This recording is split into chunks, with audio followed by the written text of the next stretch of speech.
I'm Brian, and this is Game Story Basics. Let's talk about structuring a scene, part 4, the power shift and why I chose these scenes. So previously, we talked about the power shift and used these two scenes from Killing Eve and Barry as an example. I chose these scenes because both of them are not important. They're bridge scenes. They are there to deliver a piece of exposition and connect to more important scenes, right? So here's the exposition line from the Killing Eve scene. Because if you had, you know the first rule is honesty. And here's the exposition line from the Barry scene. You have to understand, I'm not asking you to do this hit. I'm telling you. The point of those scenes was to convey that piece of information and set up something for a later scene.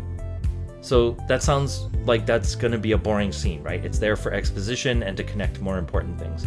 But a story is like 75% made up of these kind of scenes. They're the canvas that the big scenes play against. People always remember and talk about and analyze the big scenes. And those are super important, of course. But if you fail to build them against a backdrop of smaller scenes like this that are still somehow compelling, your story will fail.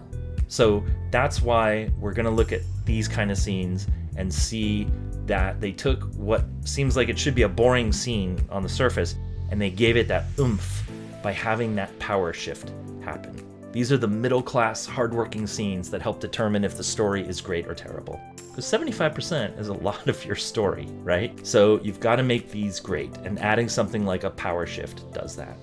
Next time, we'll talk about something else that both of these scenes have, a button. That's all for now. I'll see you on the next one.